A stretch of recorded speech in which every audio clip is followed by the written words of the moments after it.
I'm 70 years old, and I still remember the terror.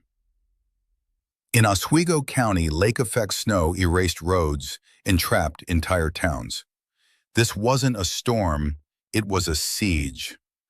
In the snow belt, survival depended on neighbors and endurance.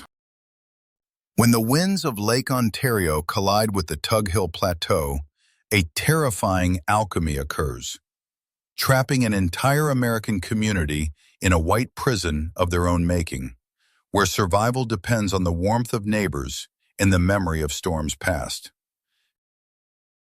Oswego County, New York is no stranger to winter, but the latest lake effect event has rewritten the record books, burying homes to the roofline and erasing highways from the map. The Great White Silence explores the unique meteorology and resilient culture of America's snowbelt. By weaving together the harrowing reality of the current emergency with the folklore of legendary blizzards past, like the Great Storm of '66, we reveal a community defined by its ability to endure isolation. This is a story about what happens when modern infrastructure fails against the brute force of nature, and the quiet heroism found in the shovel, the plow, and the human spirit. There is a specific kind of silence that falls over upstate New York right before the world disappears. It isn't the quiet of an empty room or a sleeping city. It is a heavy, pressurized silence. The sound of the barometer dropping, the sound of a great, wet breath being drawn in across the expanse of Lake Ontario. And then, the sky falls. We aren't talking about a dusting here. We aren't talking about the kind of snow that cancels school in Virginia or slows down traffic in Boston. We are talking about a meteorological siege. Right now in Oswego County, the roads aren't just closed, they effectively no longer exist. The geography has been erased. Interstate 81 is a parking lot of abandoned semi-trucks, their drivers huddled in cabs as the drifts creep up past the windshields. In the hamlets of Parrish in Mexico, front doors won't open. Second-story windows have become emergency exits. This is the lake effect. It is a terrifying, beautiful alchemy where cold Canadian air rushes over the relatively warm waters of the Great Lakes, picking up moisture like a sponge and wringing it out over the land in narrow, violent bands. Looking at the footage coming out of Oswego today, you see the panic of the modern world. You see the flashing lights of trapped ambulances, the desperate posts on social media from families running low on heating oil, the sheer paralysis of a 21st century grid brought to its knees by frozen water. It feels unprecedented. It feels apocalyptic. But if you look closer past the buried SUVs and the struggling power lines, you see something else. You see a light flickering in a kitchen window, buried behind 6 feet of drift. You see a chimney smoking, steady and defiant. Because while the rest of the country watches the news with horror, the people of Oswego are doing what they have done for generations. They are hunkering down. They are remembering. To the outsider, this is a disaster area. But to the locals, this is the price of admission. It's a recurrence of a battle fought in 1993, in 1977, and most famously, in 1966. This is a place where history isn't written in books. It's measured in feet and inches. And as the snow continues to fall at a rate of 4 inches an hour, turning day into a milky twilight, we have to ask, in an era of climate uncertainty and modern fragility, how much longer can this way of life survive? And what is it about this brutal, freezing landscape that makes people refuse to leave? Welcome to the snow belt. There is a specific color the sky turns over Lake Ontario right before the world disappears. It isn't gray and it isn't black. It's a bruised, heavy purple, the color of a bruise on the horizon. And when you see it from the front porch of a farmhouse in Mexico, New York, or from the dashboard of a semi-truck on Interstate 81, you know the clock has run out. For the rest of America, winter is a season. It's a calendar date. But here, in the shadow of the Tug Hill Plateau, winter is a geography. It is a physical weight. Right now, as we speak, Oswego County is vanishing. We aren't talking about a snow day where the kids stay home and drink cocoa. We are talking about a meteorological siege. The interstate has been erased from the map, replaced by a graveyard of abandoned vehicles, their hazard lights blinking weakly under 4 feet of drift. In the town of Redfield, the snow is falling at 5 inches an hour, a rate that defies logic, burying front doors, then windows, then first-story roof lines. To the modern eye, this looks like the apocalypse. We see the breaking news banners, the National Guard trucks struggling for traction, the fragility of our 21st century grid snapping under the weight of frozen water. We see a society built on movement suddenly, violently paralyzed. But if you look past the buried SUVs and the frantic weather reporters, you see the ghosts of this place. You see a landscape that has been trying to bury its inhabitants for 200 years. This is the Snow Belt, a place where resilience isn't a buzzword. It's a survival strategy passed down like a family heirloom. While the cameras focus on the chaos, the locals are doing what they did in 1977 and in the legendary burying of 1966. They are lighting the wood stoves. They are checking on the elderly neighbor down the road. They are digging tunnels out of their living rooms. This is a story about the collision between the unstoppable force of the Great Lakes and the immovable object of the American spirit. It's a mystery, really. Why do we build our lives in the path of a monster? And when the power fails and the roads are gone, what is it that actually keeps us warm? To understand the violence of what is happening in Oswego right now, you have to look north. You have to look past the frozen harbor, past the lighthouse encased in ice, all the way up to the Canadian tundra. It begins with a physics equation that is as simple as it is devastating. It starts when a mass of Arctic air, bone dry and 30 degrees below zero, breaks loose from the polar vortex and comes screaming south. It glides over the Canadian Shield until it hits the shoreline of Lake Ontario. And this is where the magic, or the curse, happens. Lake Ontario is a deep, stubborn body of water. In November and December, even into January, she holds on to the memory of summer. The water is relatively warm, maybe 40 degrees. When that super-cooled Arctic air slides over that warm, open water, the lake acts like a massive tea kettle. It pumps heat and moisture upward into the atmosphere.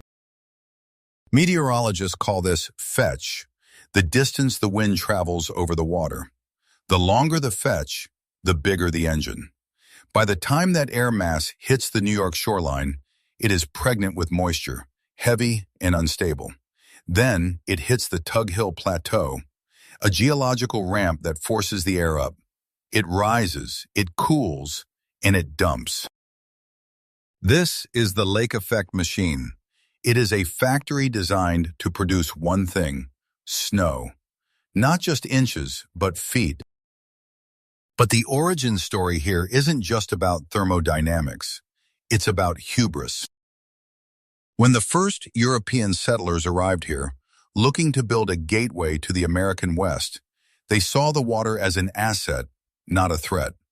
Oswego was the first freshwater port in the United States. It was the end of the line for the Oswego Canal. It was a boom town built on flour, timber, and the promise of commerce. The Haudenosaunee people, who had walked these woods for centuries, knew better. They knew that this particular corner of the map was a battleground between the winds and the water. But the industrialists of the 19th century were stubborn. They looked at the harbor and saw money. They saw a shipping lane. They made a Promethean bargain. We will take the economic power of the Great Lakes, and in exchange, we will endure the wrath of the winter. They built their Victorian homes with steep, pitched roofs to shed the weight. They built their railroads with massive plows. They planted their flag in the snowiest populated geography in the lower 48 states. They didn't realize they were building a civilization inside the mouth of a cannon. If the 19th century was about endurance, the 20th century was about defiance. As the internal combustion engine took over the American imagination, the equation in Oswego County changed fundamentally. In the old days, when a nor'easter buried the city, the world simply stopped. You stoked the wood stove, you ate from the root cellar, and you waited. The snow was a pause button. But by the 1940s and 50s, America had decided that pausing was no longer an option. The post-war boom was roaring. We were building the suburbs. We were building the interstate highway system. And in Oswego and Fulton, the factories were running 3 shifts a day. The Nestle chocolate plant, the paper mills, the aluminum factories, they were hungry beasts.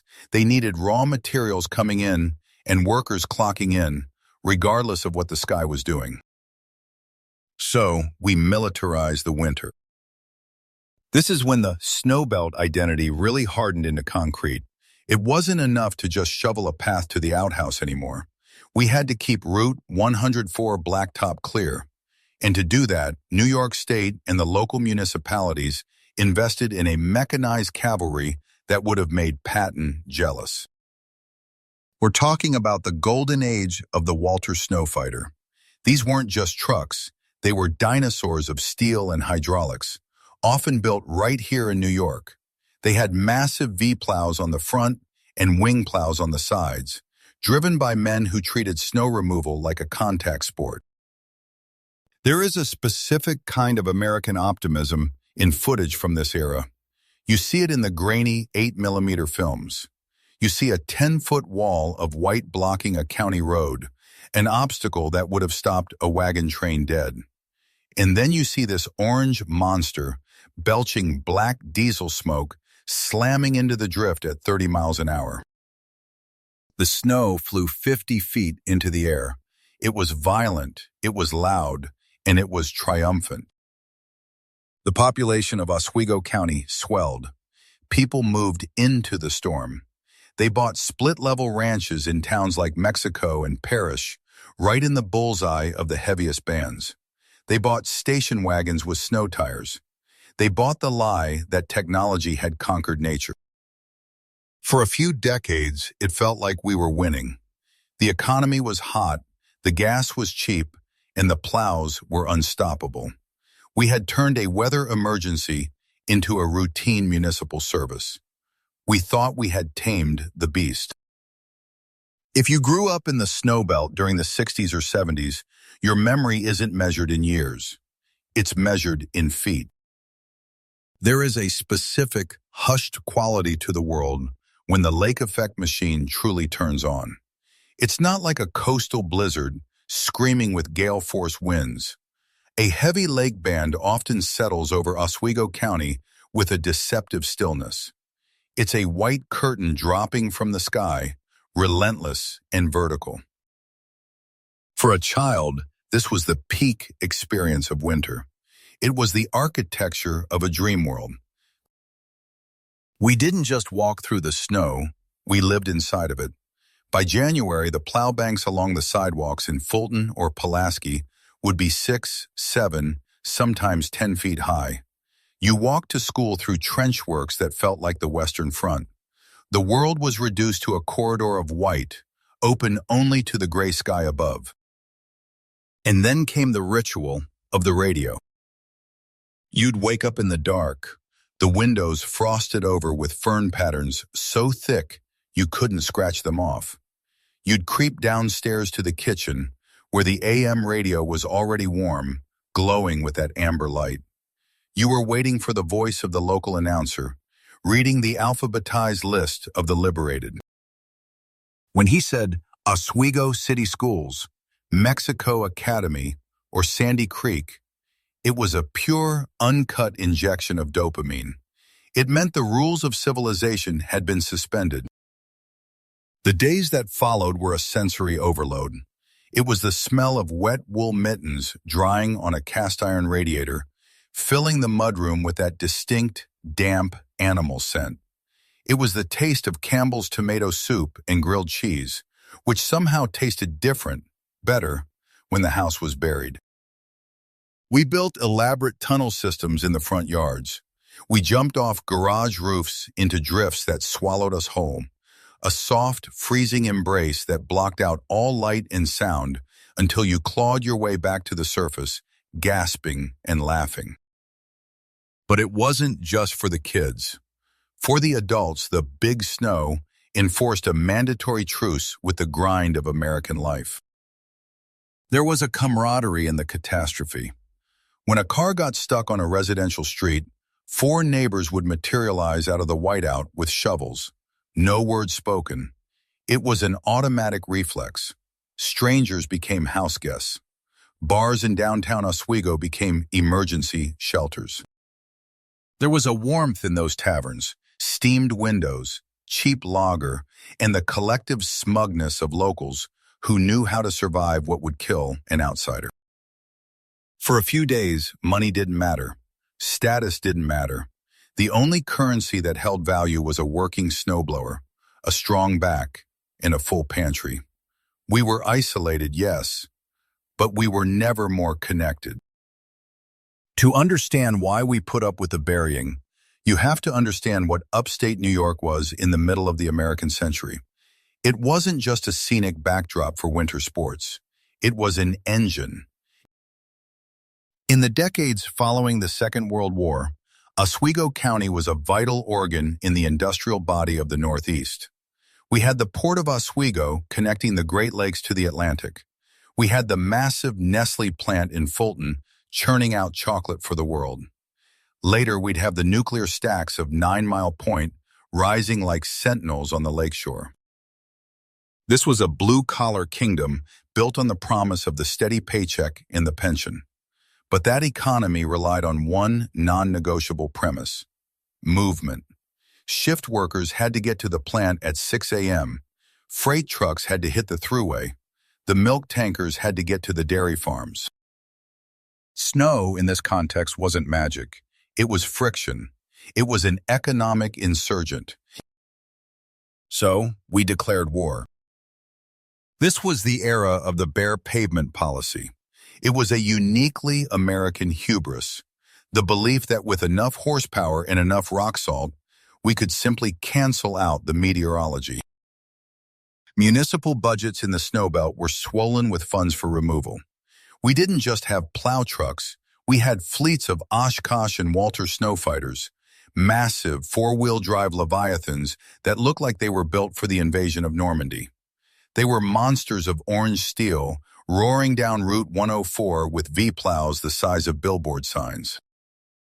There was a distinct social hierarchy in those days, and the plow driver sat near the top.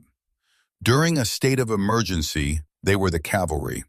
I remember watching them from the living room window, seeing the sparks fly where the steel blades scraped the asphalt. It was a violent industrial ballet.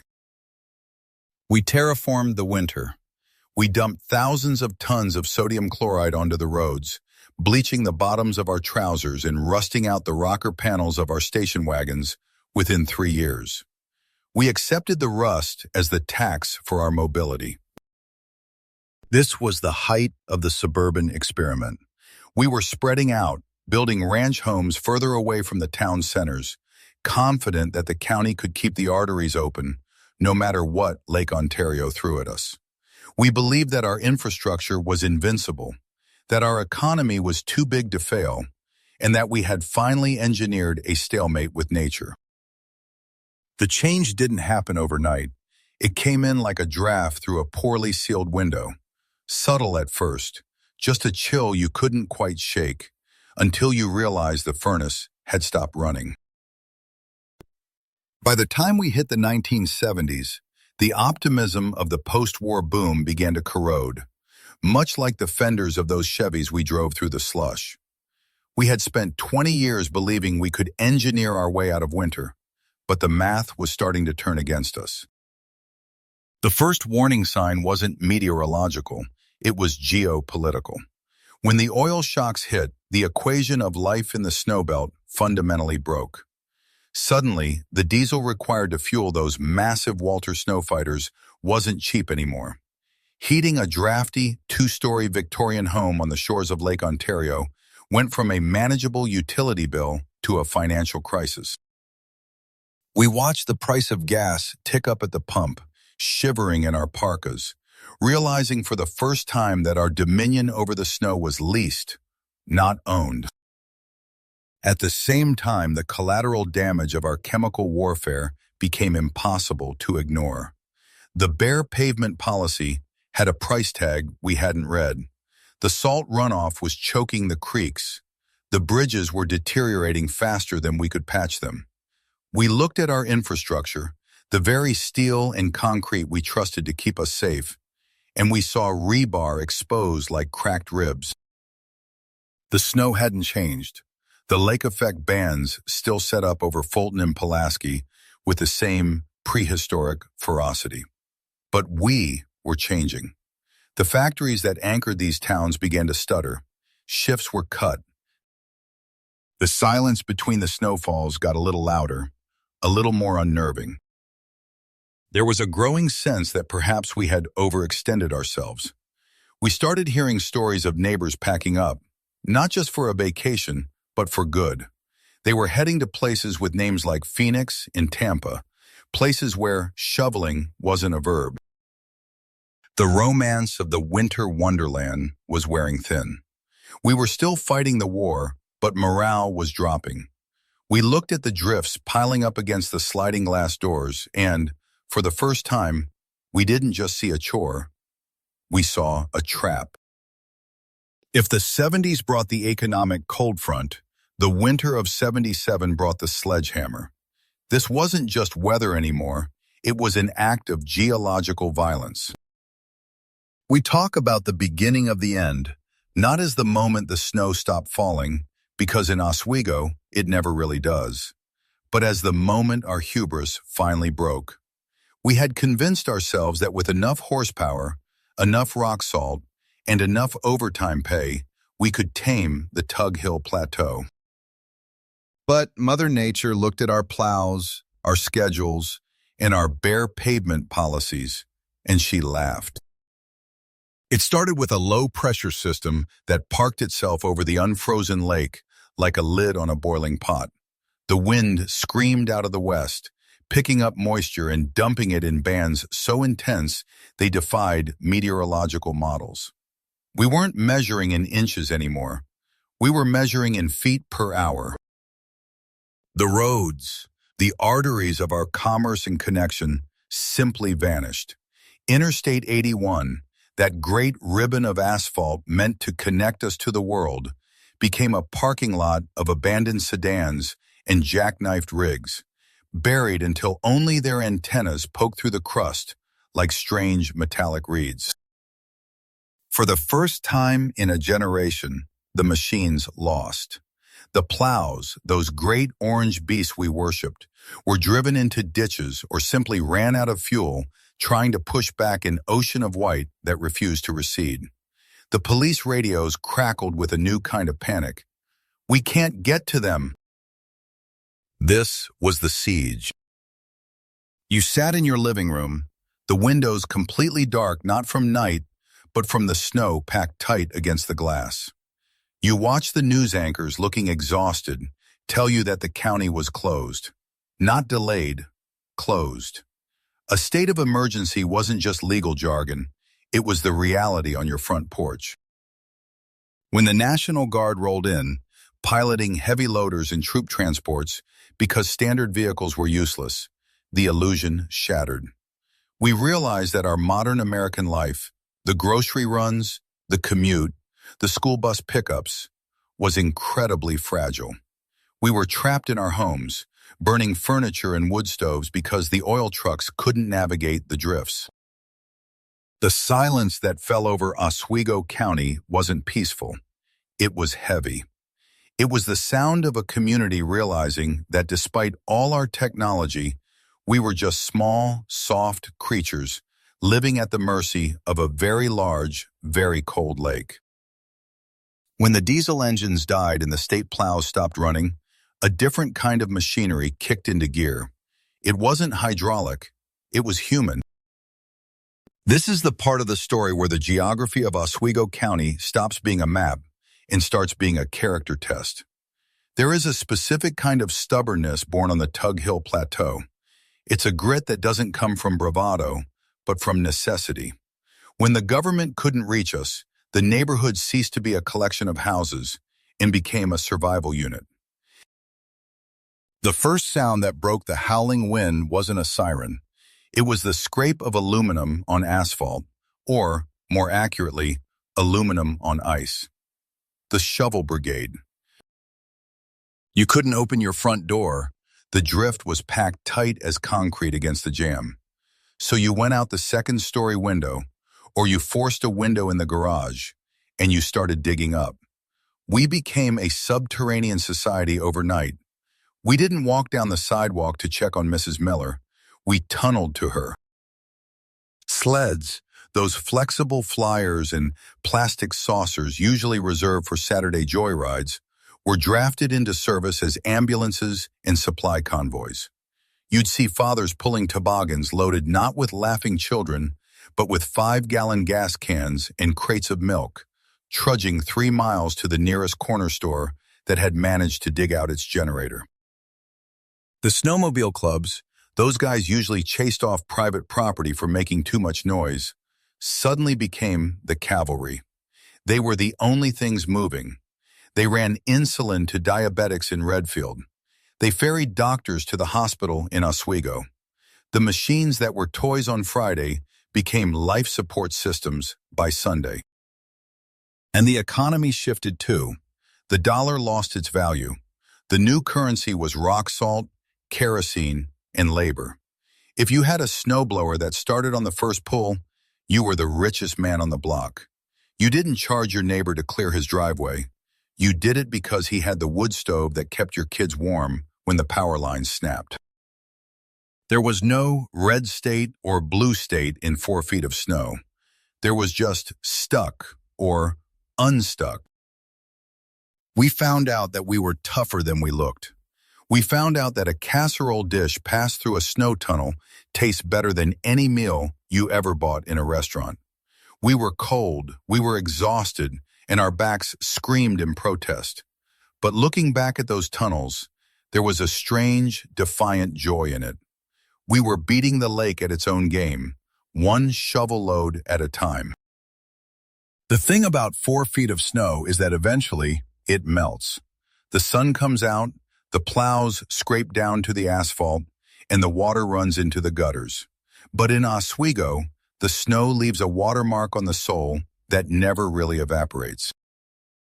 After the emergency was lifted, after the National Guard packed up their trucks and rolled back down the highway, the storm ceased to be a weather event and became a cultural cornerstone. It became the primary unit of measurement for time in the snow belt. You don't ask someone when they got married or when they graduated. You ask, "Where were you during the blizzard?"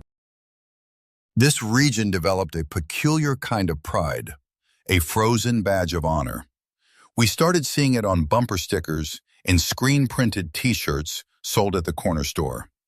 I survived the Great Whiteout. It wasn't a lament, it was a brag. In the diners along Route 104, the placemats featured grainy photos of tunnels dug to front doors and cars buried like fossils. The storm hardened the local identity. If you could handle the lake effect, you could handle anything. It created a divide between the locals and the outsiders, the flatlanders who panicked at 2 inches of flurries. We walked differently. We drove differently. We possessed a secret knowledge about the brutality of nature that the rest of the country only saw on the evening news.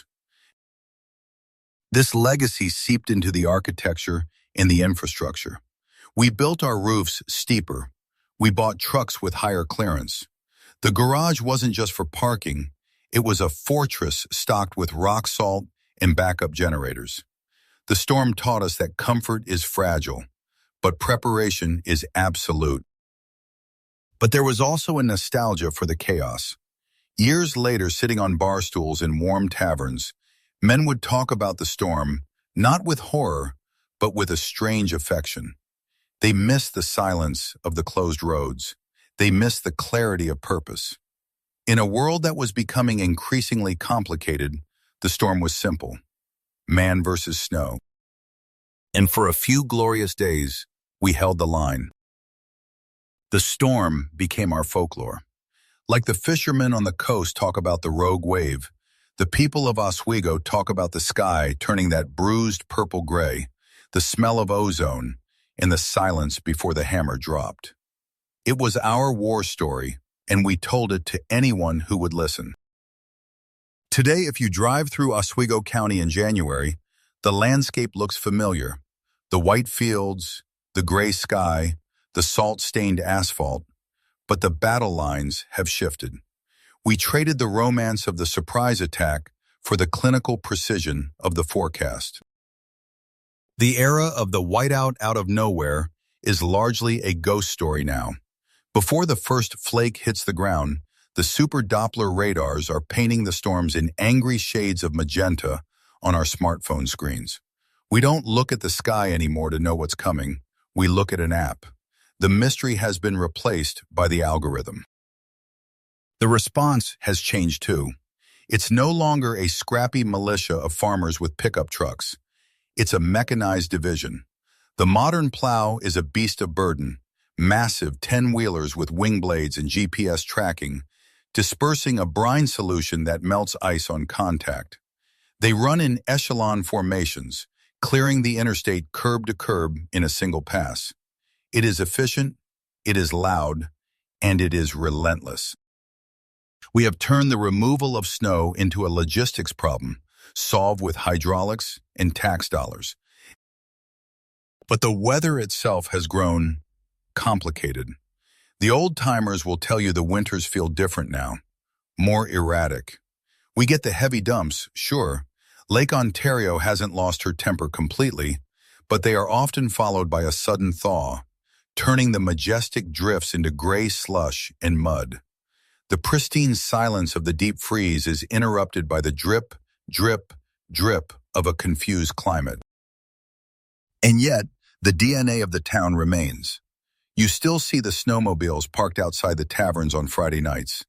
The schools still close, though now the kids are groaning about remote learning instead of waxing their sleds. The isolation that once defined the experience has been eroded by fiber optics and 5G towers. You can be buried under 6 feet of snow in a farmhouse in Redfield, yet you're streaming a movie from Hollywood and video chatting with a cousin in Florida. We are safer, undeniably. No one is freezing in their sedan on Route 81 without a lifeline. But something has been traded away in the transaction. We have sanitized the winter. We have managed the risk so well that we rarely feel that primal awe, that reminder that we are small and the sky is big. We have conquered the inconvenience, but in doing so, we lost the adventure.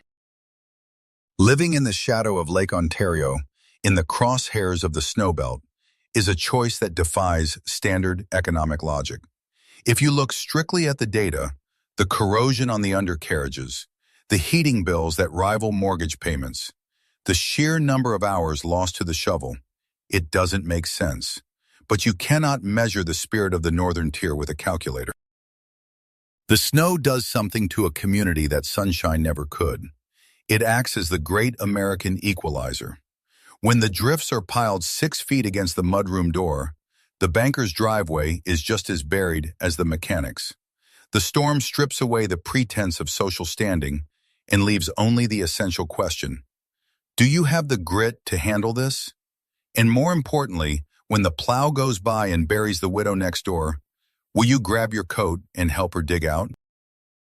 In a modern culture obsessed with velocity, with the constant friction of commerce and connectivity, a true Oswego blizzard is one of the few forces left on Earth with the power to say stop. It demands a surrender. For 48 hours, the world shrinks down to the 4 walls of your living room, and the radius of your snowblower's throw. There is a profound, almost spiritual clarity in that forced pause. It reminds us that despite our fiber optics and our heated seats, we are not the masters of this environment. We are merely its tenants. This weather breeds a specific kind of character, stoic, resourceful, and quietly proud. It is a toughness born of necessity. You learn early on that complaining doesn't clear the sidewalk. You learn that the only way out is through, and you learn that warmth is not a guarantee. It is something you create, log by log, neighbor by neighbor. The lake effect is the heartbeat of this region. It is the architect of the landscape and the author of the local soul. To wish away the snow would be to wish away the very thing that makes this place resilient. It is the price of admission for living this close to such violent beauty. We endure the white burial because we know it forges something unbreakable underneath. When the sky finally clears over Oswego County, the light is blinding. It hits that fresh, undisturbed powder and scatters into a million diamonds. It's a brightness that hurts your eyes, but you can't look away because for a fleeting moment, the world is perfect. No tire tracks, no soot, just an endless, rolling expanse of white under a piercing blue dome. The wind dies down, and the great quiet settles in. It's a stillness you can feel in your teeth. Then, slowly, the suspended animation breaks. You hear the first scrape of a shovel hitting pavement, the percussion of the recovery. Front doors are pried open against the drifts. Neighbors wave across fences that have been reduced to mere bumps in the landscape, sharing that silent nod of acknowledgement. They made it. The coffee is brewing, the gas stations are digging out the pumps, and the kids are already dragging sleds toward the biggest hill in town. This is the payoff. This is the moment that balances the ledger. The brutality of the lake effect is the price.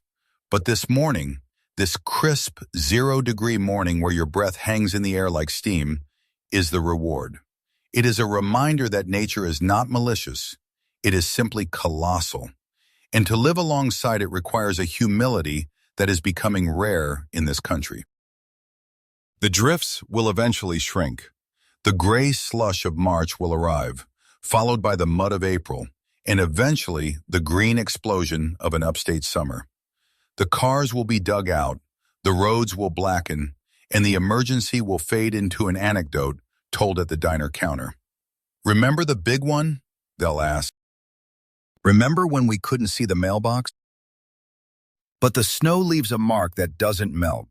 It reinforces the invisible infrastructure of the community. It reminds the people of the northern tier that they are survivors, bound together by the winter. They don't stay here in spite of the snow. In a strange, complicated way, they stay because of it. Because when the storm breaks and the world is washed clean, there is no place on earth that feels more like home.